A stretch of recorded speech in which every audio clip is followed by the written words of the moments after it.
yo, I'm gonna work at this job forever because I saw my dad work at the gas company for 35 years. So I was like, wait, I'm just gonna have one job and kind of do what my dad did.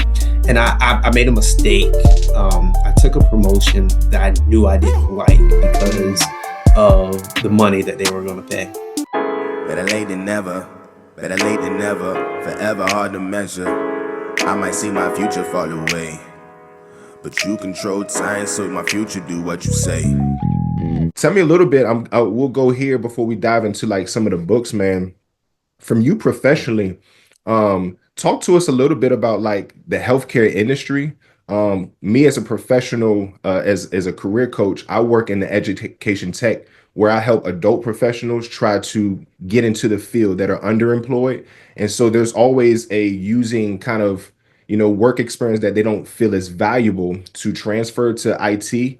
But healthcare is a very in-demand field. Tell us a little bit about like the work that you do and just kind of the growth that you might have seen with Anthem or just in the landscape of healthcare overall. Yeah, man. So like I said, I started from the very bottom, working to verify like other health insurance. And so a lot of time with like Medicaid, Medicare, you'll have Medicaid, but you also have another like commercial insurance, right? And so we verify one so they know who is the payout first, right? If you go to the doctor for a broken arm, right, you're going to bill both insurance, but one has to be the primary, one has to be the secondary. Okay. So that's kind of what I started off doing. And then like I said, I moved to the leadership development program, and that was a 2-year program where you do 4 6-month rotations. And my first rotation was in regulatory compliance, right? I built this compliance assessment tool, and then I went to Nashville for my like health plan rotation. On average, it takes Americans 11 months to change careers. What we found at Lenore Coaching is it takes our clients about 6 months to change careers. Even more so, the first 60 days is where we've seen our clients land interviews and job offers. It's not because we have a magic wand, it's just because we have a comprehensive and concise career transition program.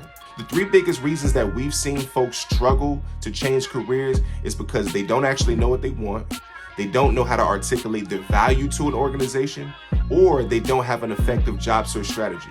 I suggest you try our 60-day career change course. I guarantee you that you will produce results in the job search process. Be blessed. And kind of did a lot of different things there. One being like request for proposals, right? When healthcare, you have to request for new business like every so often, like rebidding on the contract basically. And then I came back and I did a rotation in the IT department. And then we were eventually acquired, and so I didn't have a chance to do the last rotation. And then I accepted a full-time job in regulatory compliance, and I kind of stayed in compliance for darn near like 8 9 years. Okay. Just kind of just learning new skills. I was one of those individuals that was going to be like, yo, I'm gonna work at this job forever because I saw my dad work at the gas company for 35 years. So I was like, wait, I'm just gonna have one job and kind of do what my dad did. And I made a mistake. I took a promotion that I knew I didn't like because of the money that they were going to pay. And so I took a job where it forced me to work darn near 65 hours a week, and even on Saturdays, Wow. because I was responsible for the compliance piece of an entire request for proposal before we send it in to bid on a new contract. And I have to just sit there and read all this stuff and work with different individuals to say, hey, this don't need to be in here. This doesn't align with this regulatory stature. And it was just, I knew I shouldn't have done it, but I did it. And I was like, yo, I can't ask for a demotion. And then that's when I decided to kind of transition outside of the company to cyber compliance, which was one of the best decisions that I made. Wow. Yeah. Oh, it's amazing because like on the surface, you know, I think most people realize healthcare is a robust industry, like it's a lot of job opportunities. But I Mhm. don't think many of us know the context of non-actual direct client support. Like when people think about healthcare, it's like a nurse or a doctor, somebody that's drawing blood, but there's a business infrastructure behind it. So hearing you Yeah. kind of navigate that is phenomenal. I love the idea that you mentioned. I'm gonna land the plane with this part where you talked about like that promotion, man. Like it was kind of like regretful, and for you, it sounds like you kind of wrestled with the one of your values was the amount of time that it took away from your family. I'm assuming, and Yep. probably just being in the weeds with a lot of administrative things. Tell, I guess, from a coaching lens, if you were like coaching up somebody that's right under Eugene, the future version of you, or somebody that wants to know more about your industry, what kind of tips, coaching strategy would you give to somebody that's kind of at that point where there's a huge promotion opportunity or leadership opportunity, but figuring out if is it the right fit? So what would you say to a person like that? Yeah, I'll ask what would this promotion cost you, right? Mm, Like the 20 grand promotion, right? What would it cost you from a family side, or let's say you want to do some education outside of work, or you want time to yourself to kind of work on your physical health, right? mm, And so those things have a cost. Now we can't see it like when somebody put a dollar amount, right? Because we associate that with the actual cost. Oh yeah, I'm doing this, so I can bring this much money home. But those other things have a cost too. And so you gotta weigh the pros and cons out. Money's not everything, right? mm. And unfortunately, you can get tricked into trying to climb a ladder. Oh, hey, it's you again. The one that is watching this content but ain't subscribed to the channel. Listen, I'm a YouTube embryo, but I have dreams of one day being a full-grown YouTube man. In order to get there, I need your help. Subscribe to the channel. I am trying to help people in their dreams, their callings, and careers, and to help scale that growth, all you got to do is help a brother by hitting that subscribe button. Bless your brother so I can bless others. It's that simple. Be blessed. Mm, Right? That and sometimes it's not meant for you to climb the ladder at that mm, particular time. And another thing is some what's even more important is the people that you work with and who's yeah, your manager, right? And so you gotta kind of weigh all those things out and not just look at the actual dollar figure. Everybody wants to get to a certain amount because you think your life is going to get better if I make this amount of money. mm, Well, my life did not get better. It was miserable. I rather had stayed, and I got like it was probably about a $25,000 raise, and I would have gave that back in a heartbeat because yeah, I just had this I had this work life balance in my previous job that was unmatched. Like I can wake up, spend time with the fam. I can go to the gym, right? I had time throughout my day with work, right? If I had to go take the kids to the doctor or something. yeah, When I got that promotion, I was in my desk for like 10, 12 hours a day and basically couldn't move. And it was miserable and it was not worth a dollar. And so that's what I would say is just the cost, weigh the cost and not just the salary package that you're going to receive, right? Who you mm, working with? How does it affect your family? Um, is it going to help you grow? Is it really something that you want to do? yeah. You know what I mean? Is it something that you passionate about? Is it something that is it going to get you to a next step, or you just doing it to do it because someone Yeah. offered you a job? Man, that's beautiful. It's funny that you kind of articulate it in such a way that, like, unfortunately, our pain is really the best teacher, is the best educator. But how you've articulated was you contextualize values, right? Because you talked about salary from one end, you talked about the amount of time that you're physically working, you talked about the cost away from your family. So all of that is values territory. Like when me and you were undergrad trying to look for that first job, we had no clue of like work-life balance from like Yeah, what it yeah, felt like. We trying to make money and make money. right. Right. So I call it the career trinity, where we have to negotiate our values, our interests, and skills. So interests and Mm, skills is easy for us to contextualize because you gave a good example, Gene. Like, when you worked at Joseph A. Banks, your skill set was primarily customer service. But going into to healthcare, more specifically on the cyber side and compliance side, Like, bro, you have a robust technical skill set. You're doing project management. You have to have subject matter expertise for like some kind of technology because you're dealing with the cyber side. It was good, family. Better Late Than Never is more than just an album. It's a concept that it's never too late for us to change our mindsets and our lifestyles. This project was exclusively produced by my homeboy, Matlock, who has produced for some of the best artists in the world, including Lil Wayne. You guys can catch this project and stream it on all platforms, including Apple Music, Spotify, YouTube, you name it, it's there. As you guys tune in to Better Late Than Never, it's my prayer that this project helps you to live a purpose-driven life. Be blessed. So that's skills, but then interest is kind of like a magnet. It's like what you're drawn to. So me and you, we're interested in probably doing more hands-on work, especially being former student athletes, or we might be interested in creating stuff, being authors and content creators.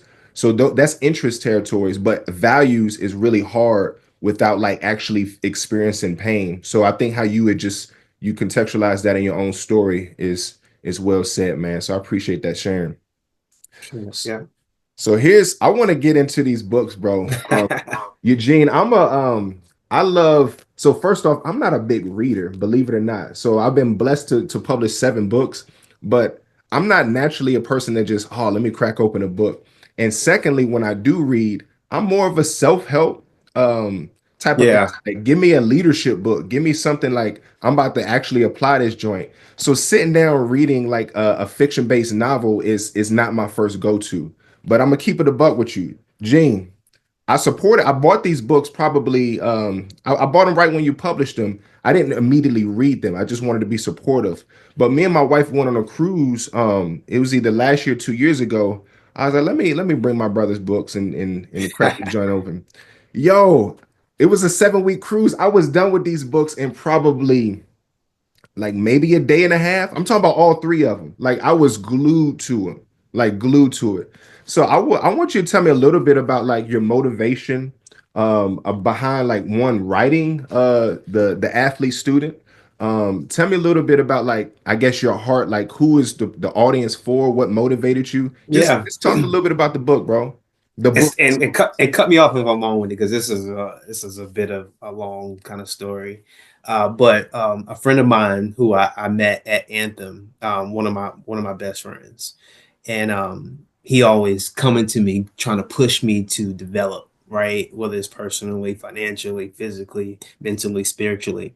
And he came to me, he was like, yo, let's go get our doctorate degree. And I was like, man, I'm not going back to school.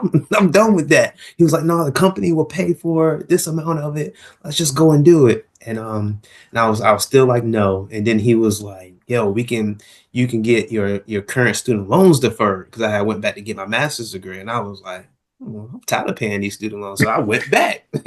Right. And so I applied, kind of went to orientation and it was cool, and I was like, all right, I'm gonna do it. And I took my first.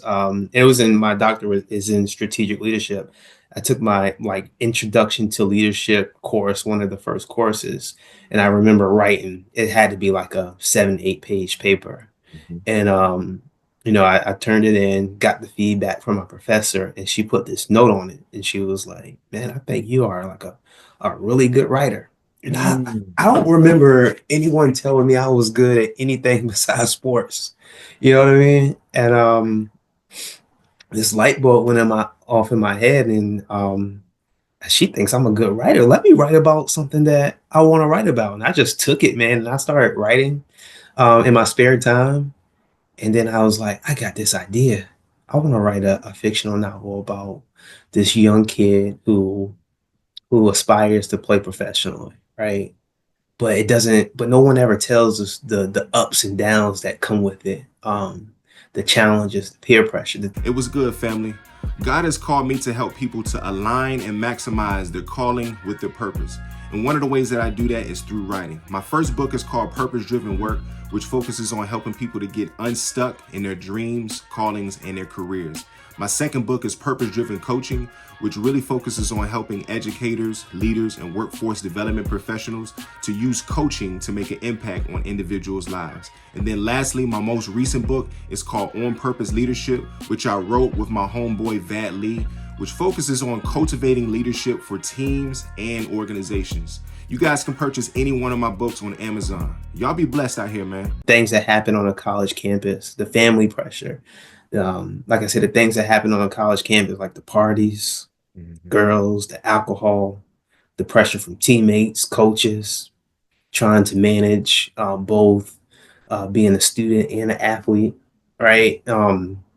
Just all the different dynamics. And I wanted to kind of tell this first person fictional story about this character that I created named Michael Tootie Mayberry. He goes by the name of Tootie. Shout And outs to Tootie. yeah, and Go. so it kind of takes you through his childhood a little bit, but kind of fast forwards to his freshman year in college of what it's like being a freshman, right? And then I was like, yeah, I want to keep this going. I want to make it a 4-part series, and then it turned into sophomore, junior, and I have yet to even start senior year because a lot has transpired in the midst of me finishing junior year. So that's it, man. I really wanted to tell this story so kids from anywhere from 10 all the way to adults, right? They can kind of relate to it, but mainly to tell kids, yo, you don't have to just be an athlete or entertainer to make it out of the inner city, right? We have this God given gift of something, right? That's beyond just what we see on TV, right? We can use our minds. We can do a lot of different things if we just kind of apply ourselves. And it doesn't seem like sexy, right? When it's not like in front of a million people making $1 million and this, that, and the third. But everybody's not gonna make it, right? You know what I mean? There's only less than 3% of college athletes that play professionally. So then what, right? And when that ball drops, or you stop dribbling, or you can't swing a bat, what you gonna do with the rest of your life? Because we generally finish college if we do go to college at like 23 years old. So what about the rest of your life? What you gonna do? And Man, I that's wanted to I wanted to put that seed in kids' ears so they know, like, man, I have to develop in something other than athletics. man, bro, like you are a fantastic writer. And it's powerful as you kind of talked about you going through your doctoral program. It never ceases to surprise me the power of encouragement and the power of other people acknowledging what's in you that you don't even see, right? Because you talked earlier about your father, saying, "Hey, like you're fast, like we can help you to be a successful athlete," right? Because that came from him seeing those gifts inside you physically. But I think like, your professor, you had to submit that paper. It's like, bro, you got something in you. And I just want to affirm that as well. Like I don't read mostly fiction-based novels. So I have two favorite novelists. Is Dr. Holloman, and it's a guy named Paula Koala who wrote the Alchemist, right? You Okay. Yeah, Yeah, yeah, I know that. you Yeah. it, bro. Like like, and so I don't say that because I just know you. This is actually very well written. The techniques that you use, you're comprehensive in how you tell a story, but it's easy to understand. And but also you use some techniques like foreshadowing, that's kind of like setting up the plot, Yeah. and then you interweave like the character development. So you technically as a writer, you're really talented. So I just want to encourage you. Tell me about like I want to talk about Tootie a little bit. And first off, I'm trying to do this delicately because I want people to actually read these joints. Like Yeah. these are really good books. But I do want to explore Tootie's character. Like you say he's a fiction character. What part of Tootie comes from Eugene? What parts comes from things you see, and what parts kind of come from just you as a creative as well? Like what's the inspiration behind Tootie? Man, so Tootie is part me, but it's part every athlete that I've played with, that I watched on TV. Right? He's like a culmination of different things. He's like really multifaceted, right? He's smart. He's athletically gifted. He's trying to figure out this big old world coming from a his hometown as he goes off to college. He's trying to navigate being in a relationship. Yeah. He's trying to navigate trying to achieve a dream. He's also taken interest in other things that he's exposed to, and so he's really complex, right? He one at one minute he's like this happy go lucky kid, and then the next minute he got some anger boiling in, right? Yeah. Somebody made him upset. It's just like us, right? We have so many different temperaments. We react to sometimes our circumstances. We react of how people treat us, and then we react to relationally the people that we come across kind of take on some of their stuff, and you kind of just see it with him. You kind of see the immature decisions that he makes, how he not just makes a decision prematurely, but he's kind of thinking through these things, and so it allows you into that thought process of what he's thinking before he makes a decision, and you can kind of see the immaturity. And as you continue to read the book, you can see some maturity, but then you go back to being. It's a cycle, right? We Yeah. don't just get to being mature and then we Nope. always mature. No, it's been times where, man, I thought I was mature, but then I made a boneheaded decision. I was like, man, that was immature, right? And we kind of go through this evolution of life, and you get to see it with this character. And I try to really bring it home. One of the things that I struggled with the first book, working with the editor, she was like, Tootie's just too cocky. And I was like, yeah, he is. She was like, well, people are not gonna like him because he's so cocky. I was like, but that's who he is. It's Yeah. not meant for you to necessarily like him. It's meant for you to kind of understand. I want you to Yeah. understand the struggle. I want you to understand his motivation. I want you to put yourself in his shoes, even if you're not never been an athlete, right? You can kind of relate. You can kind of Mhm. relate to him somehow. He's like Yeah. really relatable too. And so I went all over the place with him, man. And I mean, I think any athlete who picks it up can be like, dang, that's a bit of me in there. Better late than never, better late than never, forever hard to measure. I might see my future fall away, but you control time, so my future do what you say.